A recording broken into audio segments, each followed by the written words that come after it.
Hello and welcome to Robin Minds. My name is Shea Wolo. I'll be your host today. And I'm sure it's still safe for me to say happy Eid celebrations to all my Muslim brethren out there. Eid Mubarak, I believe is the correct way to put it. And I'm sure you're enjoying the festivities. And well, I'm not a Muslim, I'm a Christian, but I enjoy the festivities because we're a unified front. We're supposed to be a unified country and we shall always stand together. And speaking about this, I believe it will only be reasonable and wise. Or, how do I put it? It's a good thing to say that the things that to render our voices to the things that are happening in the country. And I'm here speaking about the spate of killings that have been taking place in the southern Kaduna, which is something that we are not meant to be proud or happy about. It is very appalling, the things that happen in south of Kaduna. And today on the show, we have Joel Amadi, who is a celebrity who spoke up about the things that are happening in southern Kaduna and is also a victim as regards the loss of his father's life during this spate of killings that have happened over the past couple of weeks. Welcome, Mr. Joel. Thank you so much. How are you doing? Our deep condolences as regards your loss. Thank you so much. Thank you. So, Mr. Joel, from what exactly is happening? What exactly is happening in southern Kaduna is that they are killing people in southern Kaduna communities, and from my own record, it's been going on since last year, that the killing has increased to a level where people are no longer safe, to live in that community anymore. You know what I'm saying? So it's been going on for over 30, 40 years, but because I can't go into that history right now, I can only go into the one I can, speak about or talk about. That's what I'm saying from last year, So it's just the issue of killing people, making them, leave their comfort home, which is their community, to other places where they are no longer comfortable. They have been pushed out by this by this callous behavior. Yeah. So with the state of insecurity in the country now, and will I say lack of efficiency with the security forces, as people would say, do you think the local rulers, play a vital role in ensuring the security in their various regions? When you say local rulers, I don't think that's their duty. They are there to just represent and speak on behalf of the people of the community, but they are not the ones who can authoritatively tell the army or the police men to do this or do that.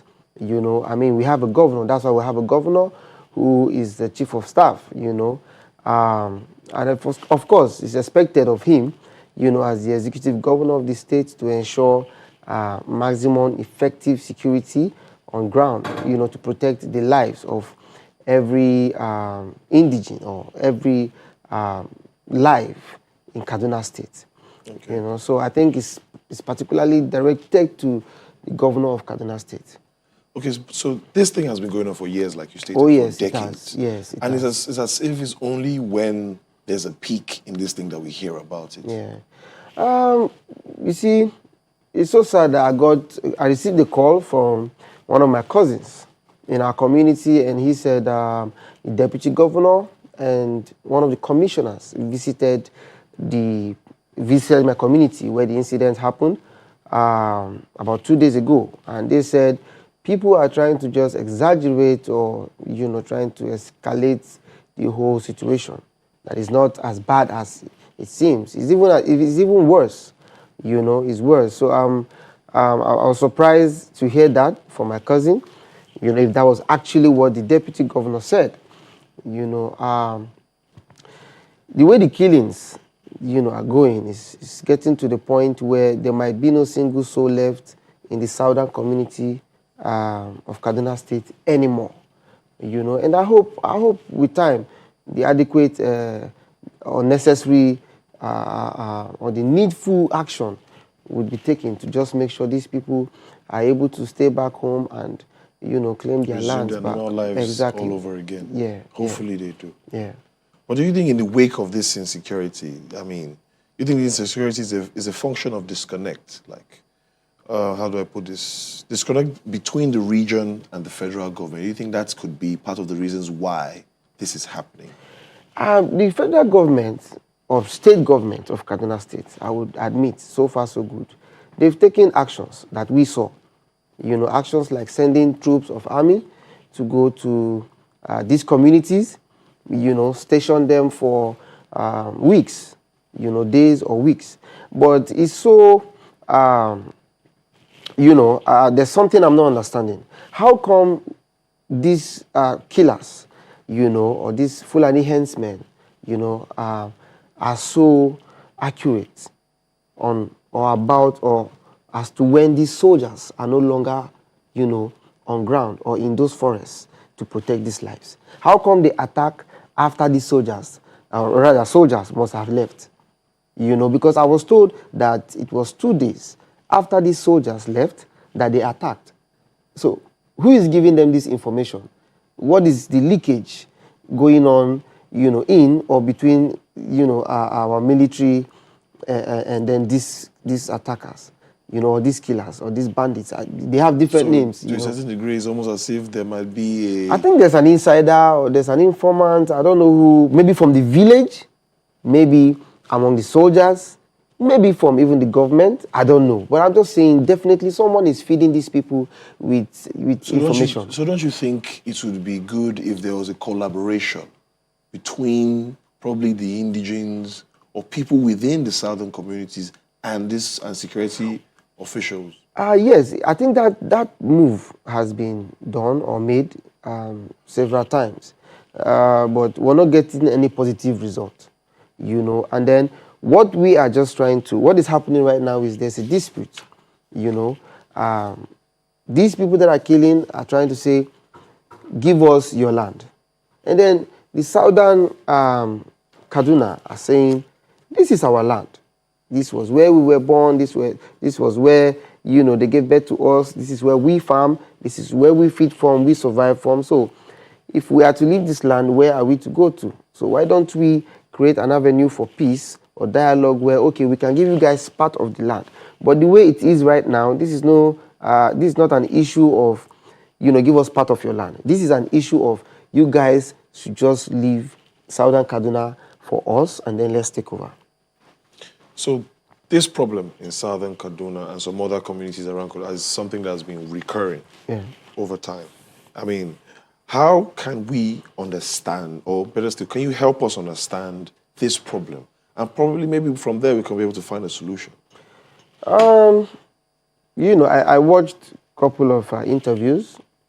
His Excellency El-Rufai, the governor of Kaduna State, where he admitted that the Fulanis want to settle in that land, but the southern Kadunas are refusing to accommodate them. Well, I don't know what part of southern Kaduna he's talking about, but where I'm from, we have Fulanis, amongst us. These people, they trade. They have one local trade they call Fura de Nono. The milk, the cow milk, and, yes, and corn as well. So we are like family. I grew up with them, like they were peaceful. So I don't want to believe it's those set of Fulanis that are doing these killings. There are masterminds. There are people being sponsored. I don't know. Some said speculations said from Mali, Guinea, this and that. But whatever was saying is there's a link that these murderers are coming from, and then that link is what we need to identify. And where is their entrance from the forest?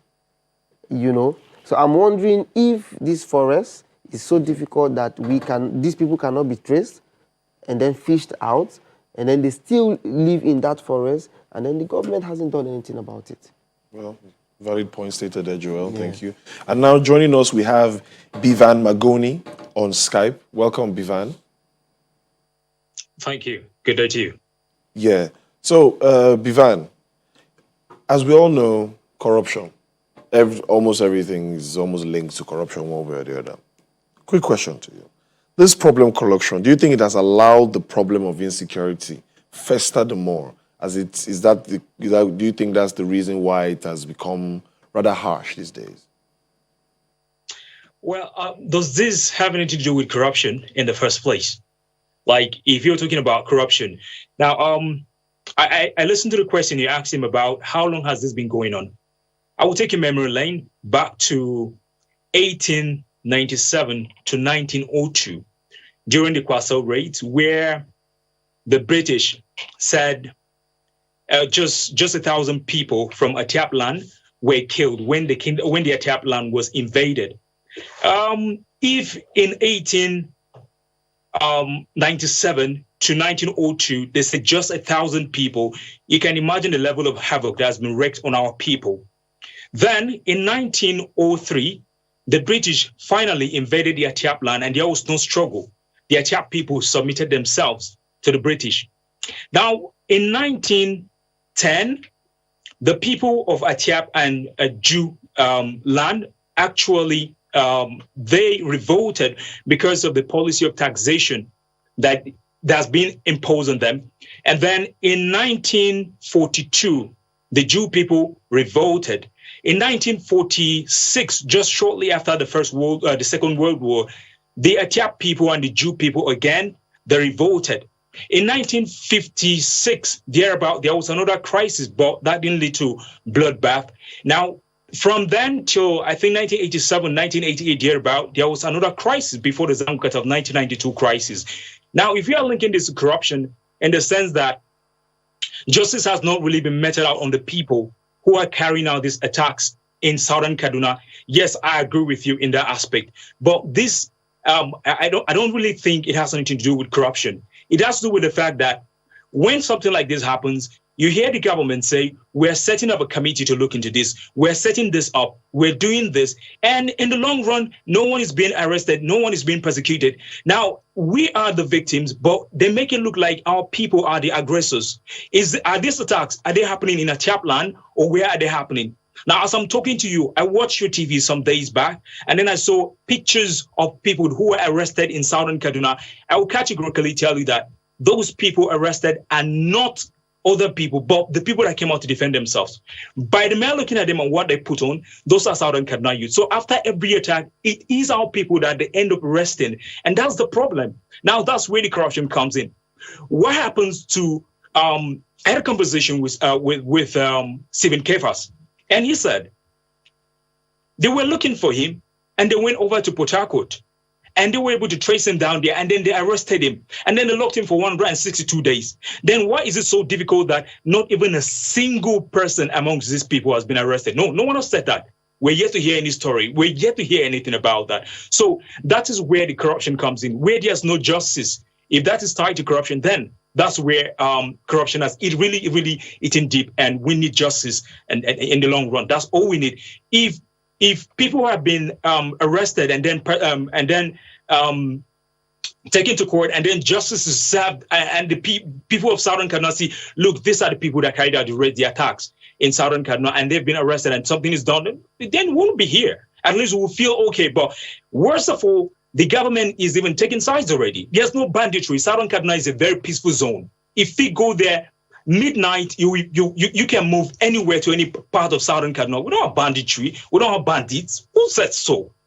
In the news, you are a television station. How many times have you had kidnapping, this, that? I mean, you have petty thieves everywhere. But apart from that, banditry in Southern Kaduna, no, we don't have that. Okay, so Bivan, how would you advise the government, being that you're an indigene of Southern Kaduna, you know the terrain, you know the environment, how would you advise the Nigerian government to have much more effective intervention methods so that these kind of things could be prevented in time? And, you know, also solutions as regards, because you spoke about where they get to arrest most of the Southern Kaduna indigenes as well. What kind of, what solutions do you think can be put in place for all these to work out in the right way so that people are not, there's not a case of mistaken identity for people that are trying to defend themselves, and also there's a speedy intervention by the military and security forces to help save lives in the Southern Kaduna? Basically, like I said earlier, justice. Let there be justice. Find out who are those responsible for these attacks. Apart from that, the first thing the government need to do is to accept that there's something wrong somewhere. Now, they have to accept that, okay, there's injustice meted out on the Southern Kaduna people. I had a conversation with someone on the radio days back, and he said, these are people that used to be our slaves. That's the problem here. They keep on saying Southern Kaduna people were their slaves. We were never anybody's slaves. Our people were never anybody's slaves. During the slave trade, Southern Kaduna people were taken, and in turn, we also fought back and had our own slaves.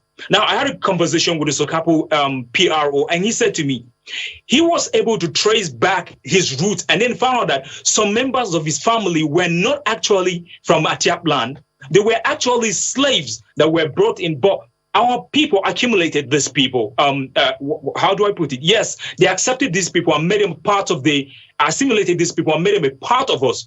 It is difficult for you to now go and say, these are the people that were once slaves. These are people. I mean, these are some of the problems. Now, you make us look like we are second-class citizens. That narrative has been playing over and over and over. And that is what is pushing these people to believe that, look, these people were our slaves. We need to take over what belongs to them. So let the government accept that there's injustice done to the Southern Kaduna people.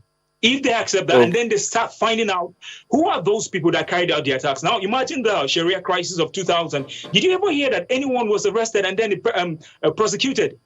I am yet to hear anything. Now, thousands of people will be killed and nothing will be done. Why would you expect these things to happen over and over and over again? Oh, okay. Thank you very much, Bivan. We really appreciate that. Thank you so much. So, Mr. Joel, what do you think, or what do you think, our president, what do you think should be the solutions to these things as regards intervention and identification of the Southern Kaduna youth? Because they need protection from both being attacked and being arrested.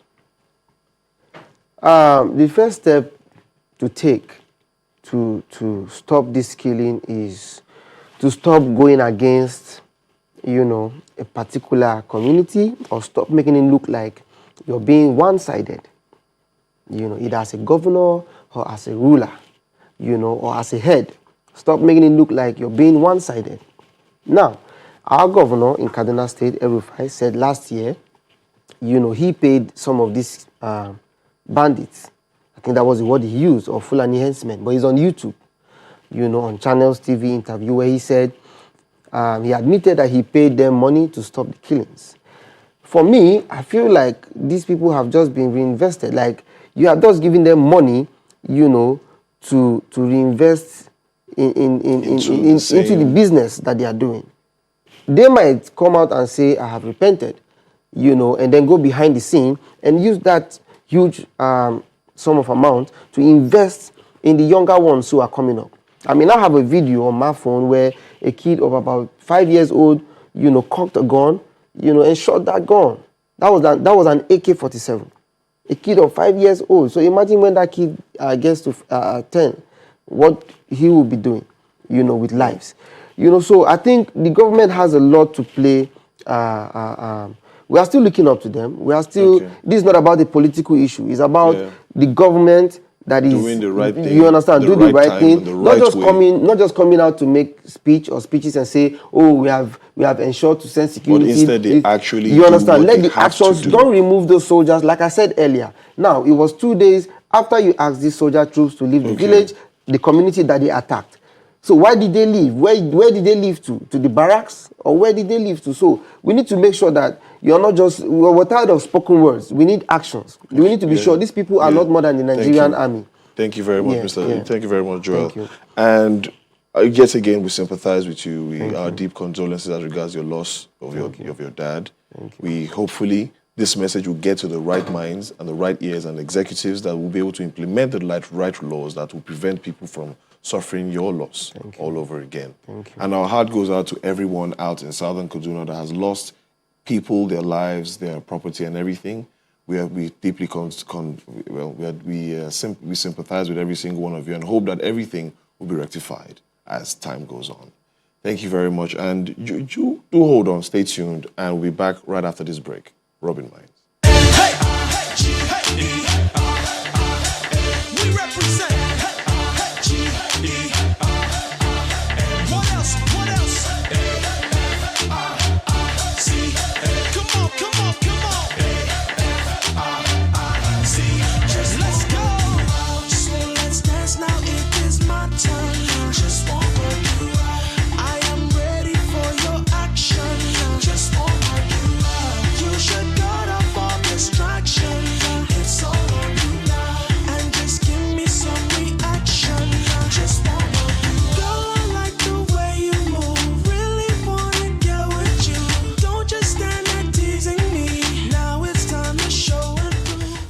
Welcome back from our break to Rubbing Minds. So, a new lingo, probe. The probe culture, what is it really doing? Is it helping us achieve what we're after? I mean, from time to time, there's a probe into this industry, probe into that committee, probe into that campaign or whatsoever. But is this really helping to achieve the goal? Today here on Rubbing Minds today, we have Moses Omogene, a public affairs analyst, to help us with this. Welcome, Mr. Moses. Thank you very much. Mr. Moses, is the probe called Mr. Omo? Thank you for that. It's fine, it's fine. So, this probe culture, I mean, over the years, we've seen different rise in probes here and there. They're probing this, they're probing that. But is it really working? Are we really getting what we are looking for? Thank you very much, Shay. I mean, I have a feeling that you already know the answer to that question, but I'm just going to be objective here. I mean, obviously, it's not working from what we've seen, from the results we're getting. And two reasons, of course. One, from the end of the stakeholders, the hypocrisy of it all. And of course, from us, even as members of the masses and active citizens. I'm not going to speak to, from the side of the stakeholders, right? I would like to speak to from the side of an active citizen, because that's the side I really care about. That's where I belong. I think we've grown very complacent over the time.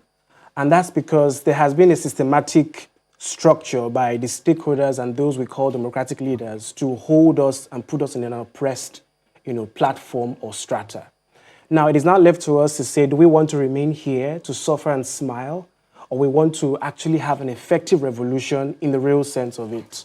Now, when I mean by complacency, really, more succinctly, I think that part of it also plays into what really has become our attention.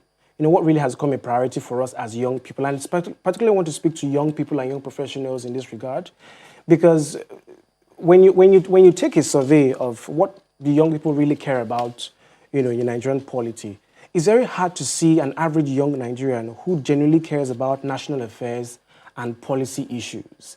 Many young people, in my generation, your generation, really want to talk about entertainment and showbiz.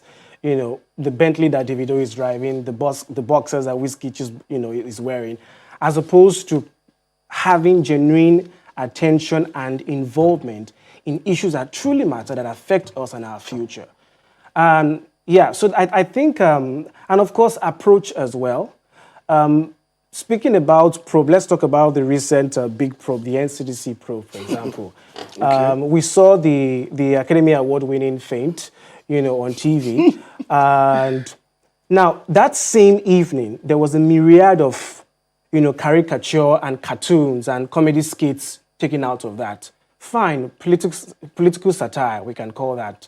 But then, are we also doing that at the expense of having a deep sense of conversation towards the solution? We should ask ourselves that.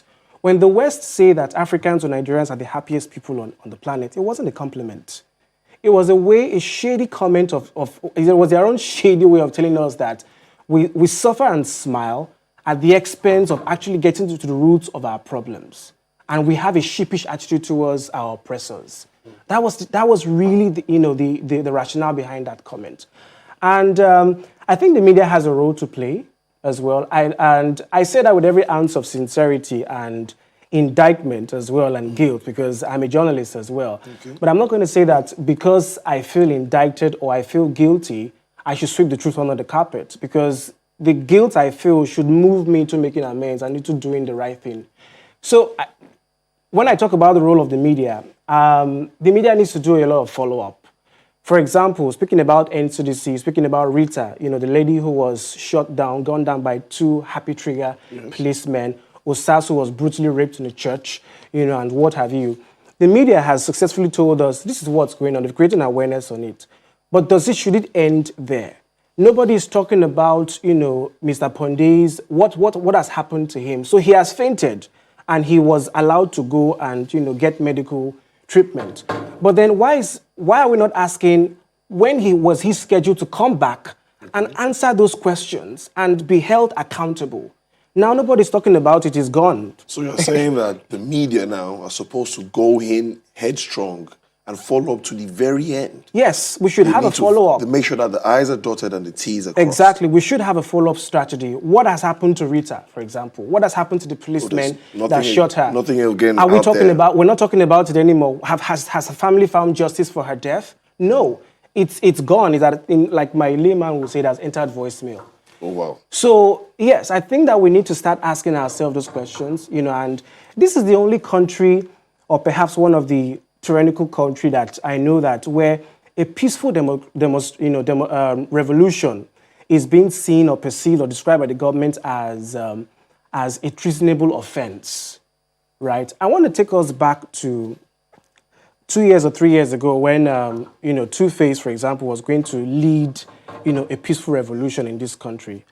And barely 24 hours to that revolution, it was called off, right? Okay. For reasons, many people don't know, but we hear that, Two-Face, in quotes, was bullied out of that. Yes. Now, the problem with that was, why did we have to tie that revolution around the persona of Two-Face Idibia?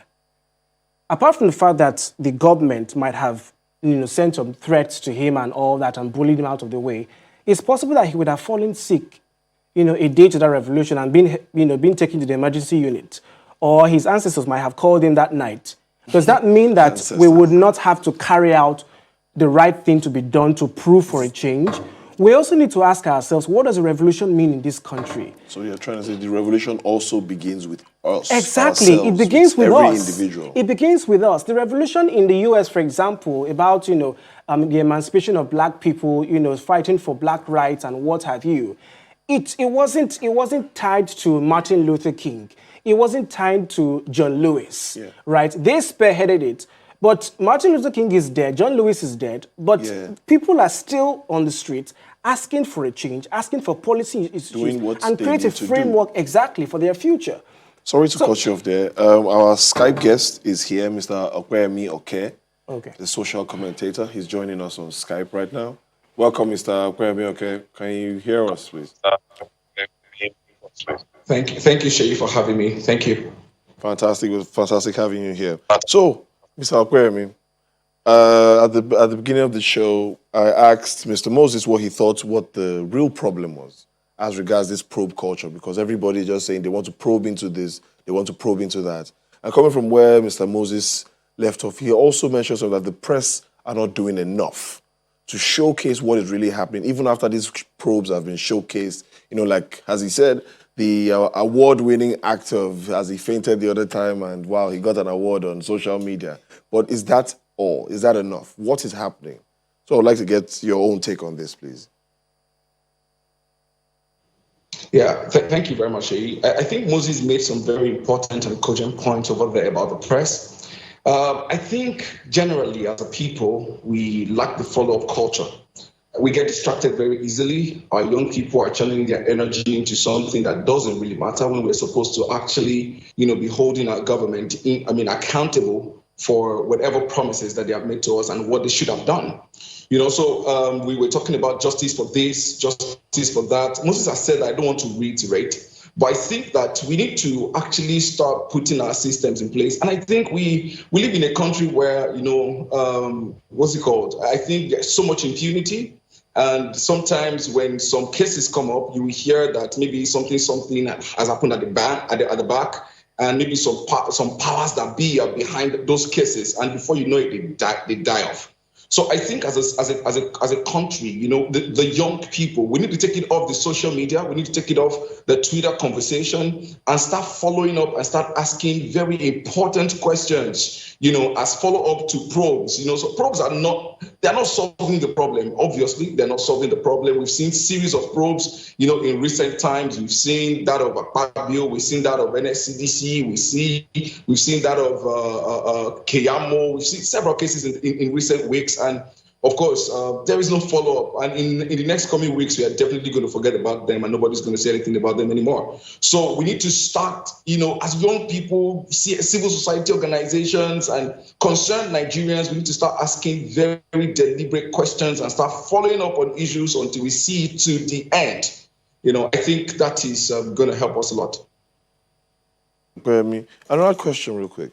Do you think an independent probe will be the next best solution to the surrounding, to everything that is wrong with the probe culture right now? I mean, and most of the probes currently are handled by government officials, by National Assembly committees.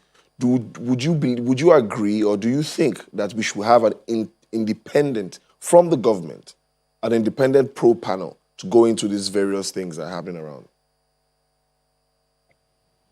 Yeah, I personally feel that the National Assembly, doesn't have, permit me to say, the moral standing to actually handle this probe. Now, case in hand, remember Akpabio came to the House to face the House Committee on Niger Delta, and he says that majority of the contract were given to members of the committee that are even probing. And when he came up with the list, I heard that the chairman of the committee had executed about 53 of the contracts. So they lack the moral standing to actually probe into these cases. So what we need to have independent, agencies, looking into this and empower them to function.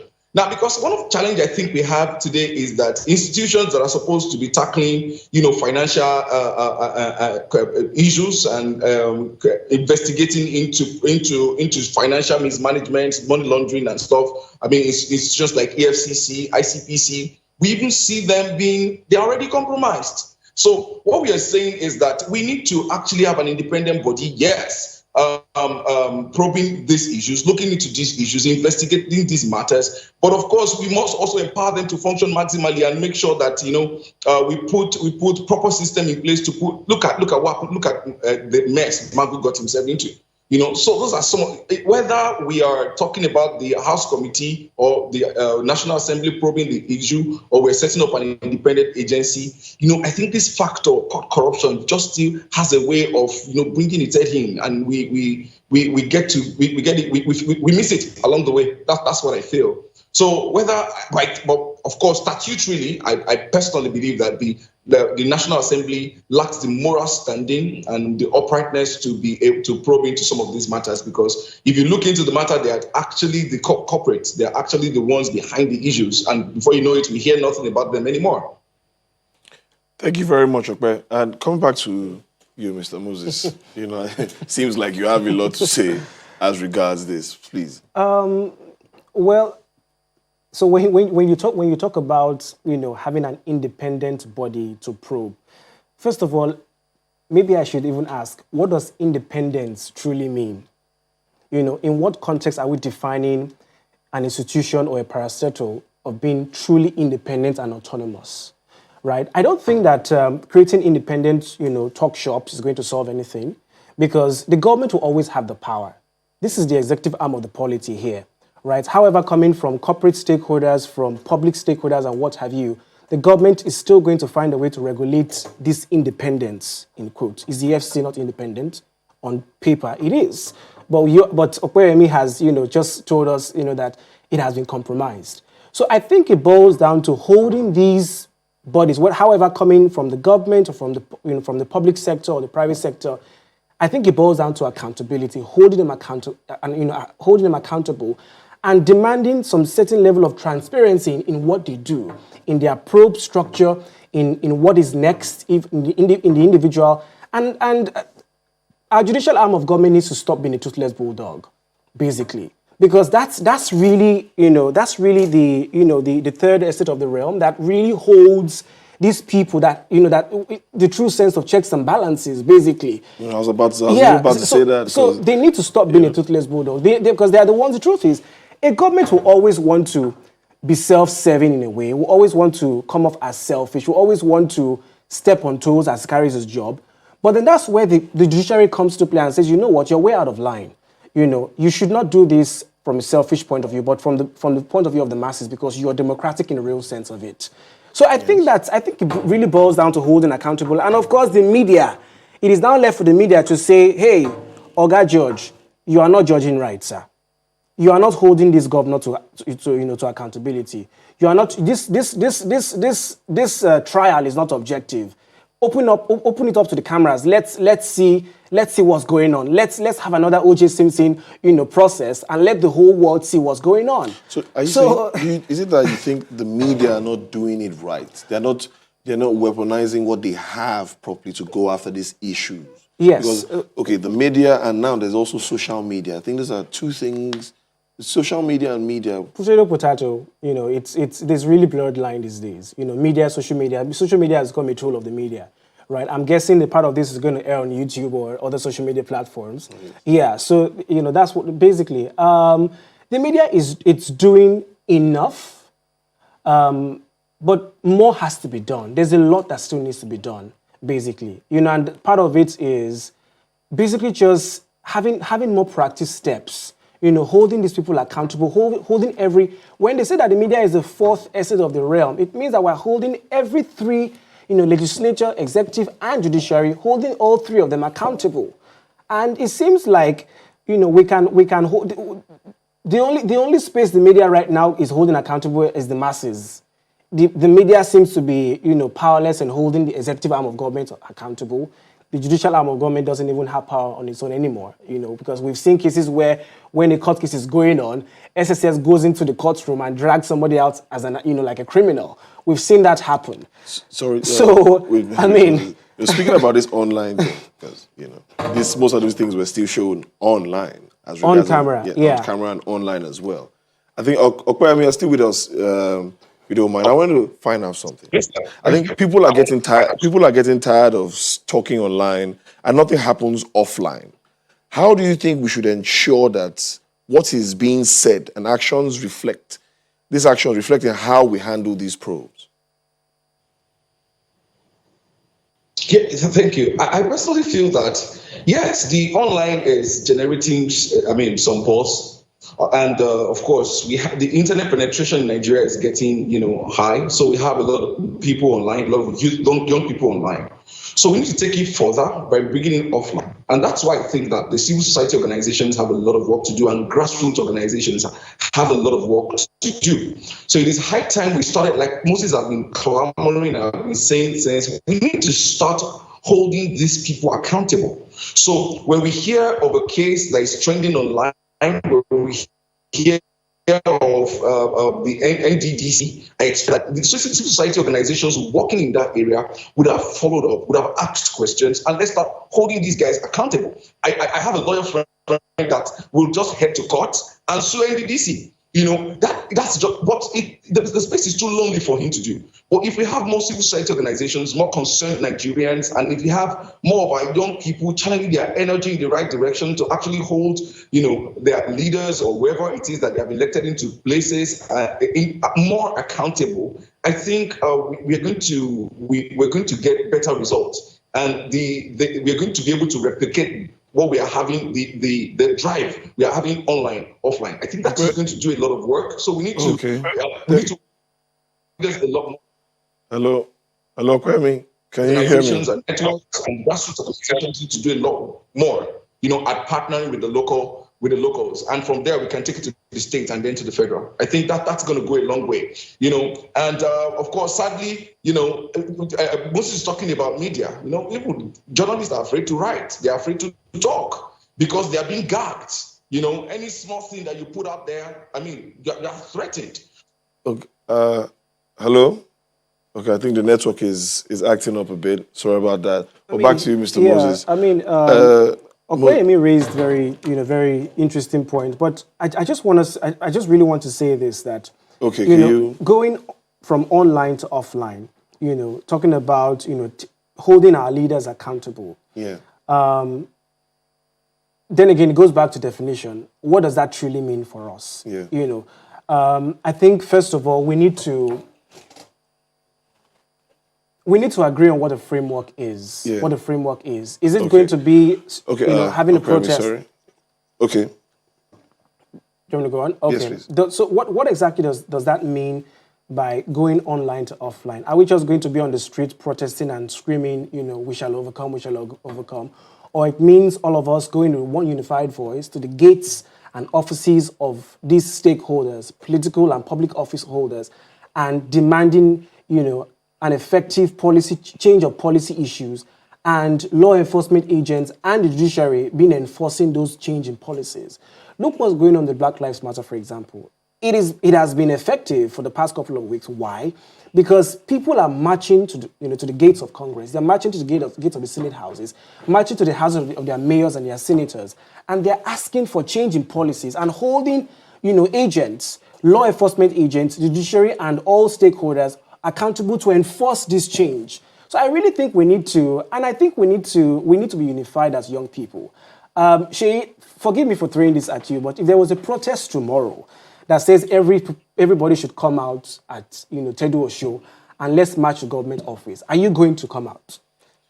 I honestly would march if it is a cause I firmly believe in and I've done my homework as regards the cause, as to who all the people are behind it and the direction in which they're heading to. Because at the same time, you can't just stick your head into something that you're not so conversant about or you don't understand so clearly. So you're not going to be worried about and say, That's the thing. I'll make sure I do my really homework properly as regards what the march is all about so I don't get caught unawares. That's the part about educating yourselves as regards every march you want to go out for. It's not a matter of just supporting it for fashion, but you have to support it because you know what it is really and truly about. Okay. That's what I say. But thank you very much, Mr. Moses, for being on the show. Thank you very much for paying me. We'll be back right after a break on Rubbing Minds.